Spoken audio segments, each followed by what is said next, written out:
नमस्कार दोस्तों, आप देख रहे हैं संगम टीवी। मैं हूं आपके साथ अजय प्रजापति। देखेंगे इस समय हम बुंदेलखंड के महोबा जनपद में हैं।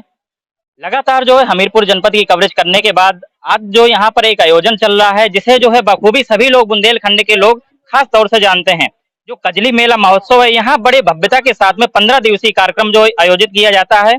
और मैं इस वक्त जो मौजूद हूँ महोबा जनपद के इस वीर भूमि पर हूँ, जहाँ आला ऊदल का जो नाम आपने सुना होगा, ये आला ऊदल की वीर भूमि है।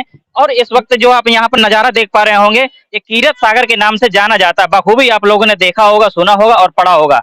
और ये जो मंच आप देख पा रहे हैं, जिस मंच पे मौजूद हूँ, ये जो है आला मंच के नाम से जो है जाना जाता है। यहाँ पर तमाम जो है दिग्गज मौजूद हैं, तमाम हस्तियां मौजूद हैं और तमाम ऐसे जो है लोग मौजूद हैं जिन लोगों ने जो है यहाँ की जो विरासत है, विरासत को संजोने का काम किया है, जो लगातार आगे जो है बढ़ाने का और प्रचार प्रसार करने का कार्य भी किया है। तो आइए कुछ बातचीत इनसे करेंगे। महोबा का क्या इतिहास है, क्या आला ऊदल की जो कहानी है लगातार हम लोग सुनते चले आए हैं, तो आज हम इन्हीं लोगों के जो है मुख से जानने का प्रयास करेंगे, कैसे क्या हुआ करते थे और कैसे क्या जो उनकी रणनीति रहती थी, कैसे युद्ध किया करते थे और जो है वाकई में इतने बलशाली हुआ करते थे जितना हमने किताबों में पढ़ा है और लोगों के माध्यम से जाना है। तो आज डायरेक्ट इनसे बातचीत करेंगे और इनकी जो बात है आप तक पहुंचाने का प्रयास करेंगे। तो देखेंगे मंच संचालन करने वाले हमारे साथ में शरद तिवारी जी हैं और इन्हें दाऊ तिवारी जी के नाम से भी लोग यहाँ पर पहचानते हैं। तो इनसे बातचीत करेंगे। बहुत सारी चीजें हैं जो इनसे हमें जानने को जो है मिलेगा। जैसा कि देखा जा रहा है कजली महोत्सव जो स्टार्ट हो गया है, सबसे पहले आपसे जानकारी करेंगे कि कितने दिवसीय ये कार्यक्रम रहता है जो कजली महोत्सव का रहता है। कजली महोत्सव का कार्यक्रम फिलहाल ये 8 दिन का होता है और इसमें 7 दिन और अनुमति हो गई है, तो 7 दिन दुकानें लगी रहती हैं। लेकिन इस मंच की विशेषता ये है कि इसमें 24 घंटे कार्यक्रम होता है। अनवरत जिस तरीके से लोग 24 घंटे की अखंड रामायण या अखंड कीर्तन करते हैं, इस तरीके से वो 24 घंटे का होता है, लेकिन ये 8 दिन तक लगातार 24 घंटे कार्यक्रम इसमें चलता रहे। मतलब मंच में शांति नहीं होती, 24 घंटे अनवरत चलता है। जी, अनवरत चलता है इसमें। अच्छा, किस किस प्रकार के यहाँ पर कार्यक्रम होते हैं? या आल्हा गायन होता है, सांस्कृतिक कार्यक्रम में क्या क्या रहता है? जितने भी प्रकार की आपकी विधाएं हैं आला गायन के अतिरिक्त, जैसे आपके बांसुरी वादन है, तमूरा वादन है, अलगोजा है और जितने भी नृत्य हैं, लोक नृत्य हैं आपके, और कछयाई है, ढिमराई है, जो कुछ भी है, सब अलग अलग लोग अपने अपने हिसाब से आते हैं। और जो हमारे यहाँ की विधाएं विलुप्त होती चली जा रही थी या जिनको लोग जानते नहीं थे, जिनको कहीं कोई मान सम्मान नहीं था, उनके लिए ये आला मंच शुरू हुआ। और वैसे ये आला मंच जो चल रहा है, इसके पहले तो जब कीरत सागर बना था तो 1065 में महाराज कीरत सिंह ने जब इसको बनवाया, तो उन्होंने यहाँ पर समस्त तीर्थों का जल ला के कीरत सागर में डाल के इसका जलाभिषेक कराया था। और जलाभिषेक कराने के बाद यहाँ पे प्रबोध चंद्रोदय नाम का नाटक का मंचन हुआ था। और प्रबोध चंद्रोदय नाटक के मंचन में उन्होंने पूरे देश के आसपास के समस्त राजाओं को बुला के, और तब से महोबा का नाम महोत्सव नगर हो गया था। लेकिन इसके बाद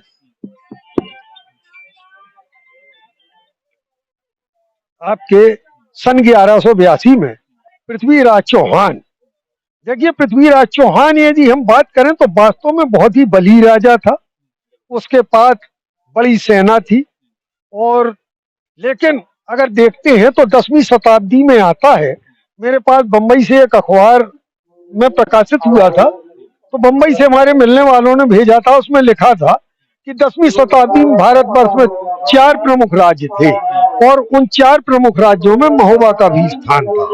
तो पृथ्वीराज जो है किसी की भी बहू बेटी को यदि सुंदर देखता था या उसके बारे में चर्चा सुनता था, तो पृथ्वीराज के बारे में कहा गया है कि सबसे बड़ी बात उसको जानकारी जैसे भी हुई तो पृथ्वीराज के उसमें था कि सुंदर बहू बेटी, तो उसमें है प्रति बिलासी लालची चढ़े सैन लेभू। पृथ्वीराज इतना बिलासता में वो था, पर धन वैभव राज बढ़ और पर दुहता सुनरूप और प्रति बिलासी लालची चढ़े सैन लोभू। किसी भी राजा के बारे में अगर सुनता था कि उसके पास कोई धन संपदा है, तो महोबा के राजा के पास पारस पथरी थी, पवन बछेड़ा थे, नौलखा हार था, बहुत सुंदर आपके, जबकि बोरीगढ़ उसकी शादी हो चुकी थी चंद्रावल की। तो पृथ्वीराज ने बोरीगढ़ के राजा के ऊपर, राजकुमार के ऊपर वहां पे आपका दबाव बनाया कि वो उसको ये नहीं था कि हम किस तरीके से उसको ले जाएं। और चंद्रावली का डोला मांगा जब महोबा पे चढ़ाई की, और महोबा की एक एक प्रत्येक नारी जो थी उसका अपनी सेना के लिए, इसलिए कारण यहाँ का महोबा की सातों जाति है कि खुन खुन कोरी मदन गड़रिया धनुआ तेली पुसुआ पासी भारा बनिया, यानी सभी जातियों के लोग, और ताला सैयद ढेवा पंडित ढेवा, तो सब लोगों ने मिलकर युद्ध किया था। और यहाँ की वीरांगना महारानी, आपकी महारानी मल्ला और राजकुमारी चंद्रावली, वो यहाँ युद्ध में आई, उनके साथ हिरिया बरैन, और है कि 500 डोला ब्रह्मांड के और 900 सजे क्षत्रियन के और 200 डोला है बरियन के, सब 1600 भाई तैयार, 1600 डोले आए थे। और जन कवि जगनिक ने लिखा है महोबा के बारे में कि उन्होंने कहा है कि नारियों के बारे में कि मेरी मति सच्चा रही है कि धन महोबा के पानी का, और मुंह से वर्णन करो ना जाए, और समझ जात की बहुएं बिटियां मिलकर युद्ध करें खा जाए, और घेर के डोला रैयत रेजा रक्षा करन चली संघाए, और बहुत दूर से मोहरा बांधे जैसे खूब पास ना आए। इस तरीके से वो घेर के चल रही थी। यहाँ आपके विदेशी इतिहासकारों ने लिखा है, उसमें जनरल टाट का नाम आता है। उन्होंने आला की माता को विश्व की वीरांगनाओं में सर्वश्रेष्ठ माना है, क्योंकि जब आला का के पास कन्नौज में खबर पहुंचती है, जहां वो राजा जयचंद के यहाँ से निष्कासित हो गए थे, पहुंच गए थे, तो माता को जब जानकारी हुई तो आला ने कहा कि माता हमको इस तरीके से निकाल दिया था और आपका आदेश। तो माता ने कहा कि माता का आदेश है आला, तुम्हें महोबा जाना होगा और दुश्मन को उसकी करनी का कड़वा सबक चखाना होगा। अगर तुम्हारा खून दे से आज उठाता शस्त्र नहीं है, और नहीं आज से माँ में तेरी तू देवल दे पुत्र नहीं है, आला तू महोबा जा और जाके युद्ध कर और पृथ्वीराज को परास्त कर, महोबा की रक्षा तो कर। जब युद्ध हुआ था तो युद्ध में जो है सभी लोगों ने हिस्सा लिया था। आला उदल जो है उनकी मुख्य भूमिका रही थी, ऐसा।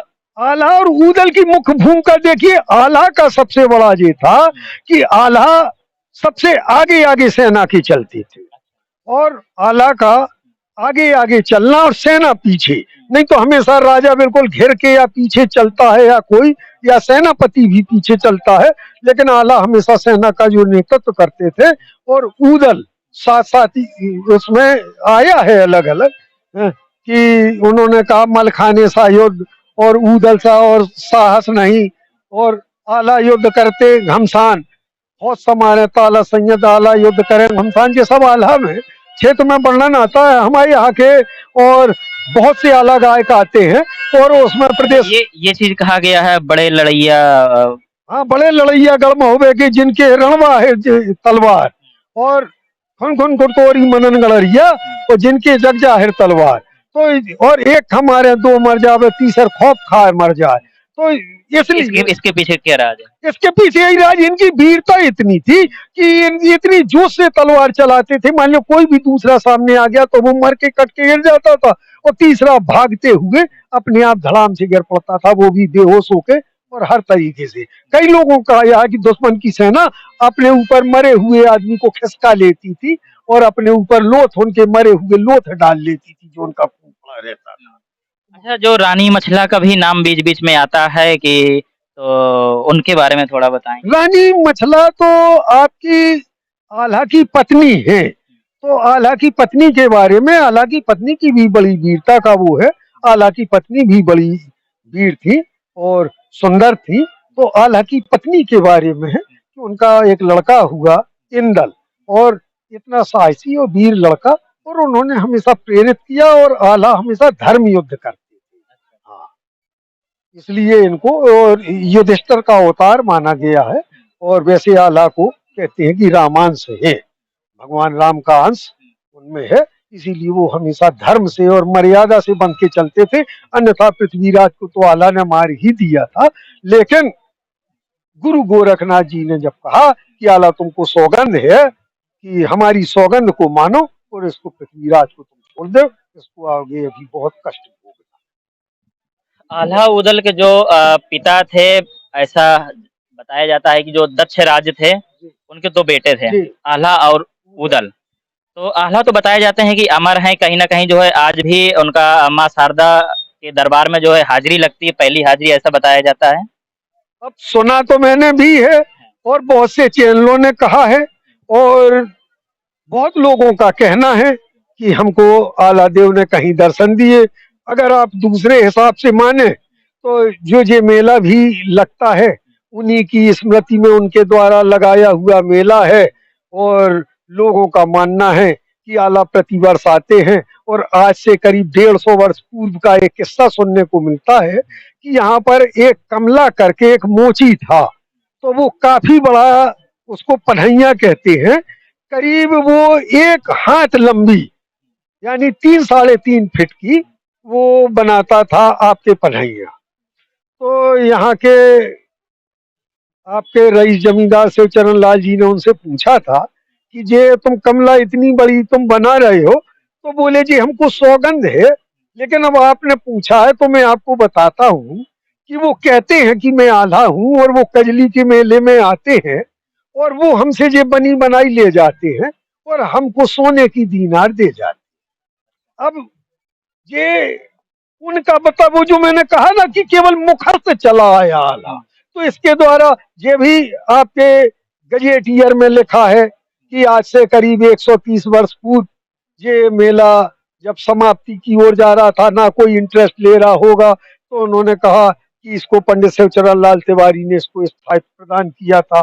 फिर बीच में ये मेला समाप्त होने लगा, तो हो सकता है कि उन्हीं की प्रेरणा रही हो। और हमने जैसे बताया कि हमारे बापू बगल में बैठे वंश गोपाल जी यादव जी, इनको प्रदेश सरकार के द्वारा यश भारती पुरस्कार से सम्मानित किया गया, तो ये एक आला मंच अभी का सम्मान बात है। करेंगे उनसे भी और ये भी जो है सुनने में आता है कि जो उदल थे तो उनकी जो है उरई के पास किसी गांव में क्या जी जी जी, बैरागढ़ बैरागढ़। बैरागढ़ में उदल को धोखे से मारा गया था। उदल के पास ये एक वरदान था माँ बड़ी चंडिका का कि जब तक तुम घोड़े पे रहो और हाथ में तलवार लिए रहोगे तब तक तुमको कभी कोई परास्त नहीं कर सकता। लेकिन उदल ने सबसे बड़ी चीज कि जब ये देखा कि सामने का हमारा दुश्मन, उसको मारा उन्होंने और वो चक्कर खा के जब गिर पड़ा है, तो उसको मारने के लिए चोड़ा को उदल उतर पड़े और घोड़े से उतर के उन्होंने कहा इसको मसीस के मार डालें। तो पृथ्वीराज ने आदेश दिया, तो चारों तरफ से उदल को घेर के और फिर लोगों ने बर्छियों के द्वारा और पीछे से आके उदल का सिर काट दिया था। फिर काफी देर तक उदल के केवल मुंडा दे दे रहा है और आपके रुंड युद्ध कर रहा है। पृथ्वीराज की इतनी सेना को मारा था। और जब आल्हा महाराज को कालिंजर से छोड़ के आते हैं तो उदल का रुंड बताता है कि भैया मैंने युद्ध जीत लिया था, मुझको धोखे से मारा गया। तब आल्हा ने वहां पे सौगंध खाई कि मैं पृथ्वीराज को मारूंगा। अपने पहलवान से पूछा युद्ध करते करते, तो जैसे ही पृथ्वीराज को मारने को हुए तो इतने में गुरु गोरखनाथ और माँ शारदा आ गई, कहते वहां प्रकट हो गई और गुरु गोरखनाथ ने आला का हाथ पकड़ लिया और आला को शपथ दी कि आला और नहीं, तुम ये काम नहीं करोगे और तुमने वचन दिया था गुरु जी आप जब आदेश देंगे हम आपके साथ चलेंगे और जो अस्त्र तुम निकाल रहे हो इसका प्रयोग। यानी कि उदल की मौत के बाद में कहीं न कहीं आल्हा जो है दोबारा से लड़ाई लड़ने के उसमें थे, कि बदला लेने के लिए। जी बिल्कुल, बदला लेने के लिए। और आला हमेशा धर्म युद्ध करते थे। जैसा केवल यहाँ जो ये युद्ध हुआ है ये आपके समस्त जातियों के लोगों ने और माँ बहन बहू बेटी की इज्जत की रक्षा करने के लिए हुआ है, लड़ाई लड़ी। महिला सम्मान के लिए ये युद्ध किया गया। बिल्कुल अभी आपको ले चलेंगे वहां भी दिखाएंगे जहां पर उदल की चबूतरा बना हुआ है। चबूतरा आला की बैठक, नहीं, आल्हा की बैठक भी दिखाएंगे और उदल का वो बॉडी वहां से लेके आए थे आल्हा, और कहाँ पर रखा था, कौन सा पहाड़ था वो? बुखार पहाड़ हाँ, है। यहाँ ऊदल मठ भी एक बना हुआ है। हाँ, वो भी वैसे हो सकता है। जो मैंने आपको पत्रक दिया है उसमें महोबा के करीब करीब 95% जो है वो समस्त महोबा के दर्शनीय स्थल है। अच्छा, आपके पीछे ये जो तलवारें रखी हुई हैं तो क्या ये हकीकत की हैं, पहले की ही हैं या फिर बात? नहीं, जो तलवार है, तलवारें तो खैर फिलहाल ये उसी समय की हैं जो मिट्टी में मिली, लेकिन ये ढाल जो अभी इसको हम लोगों ने उस हिसाब से और इसको बनाई थी कि हमको ढाल चाहिए। तो देख सकते हैं ये जो तलवारें हैं इनके पीछे जो रखी हुई हैं ऐसी जो है भारी भारी तलवारें रहती थी और इन्हीं तलवारों से जो है युद्ध किया करते थे और जो है लड़ाई लड़कर के विजय हासिल करने का प्रयास किया करते थे। वो ढाल देखेंगे, ढाल भी वहां पर रखा हुआ है। अच्छा, एक चीज और बताइए,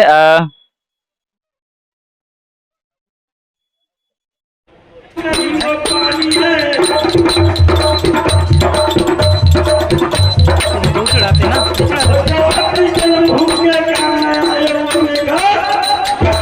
जवानी है क्या बात है, बता रहे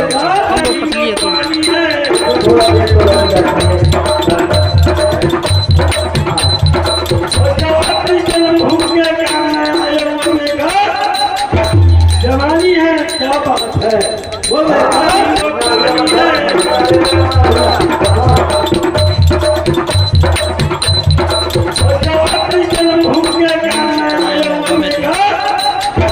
जवानी है क्या बात है, बोलेगा।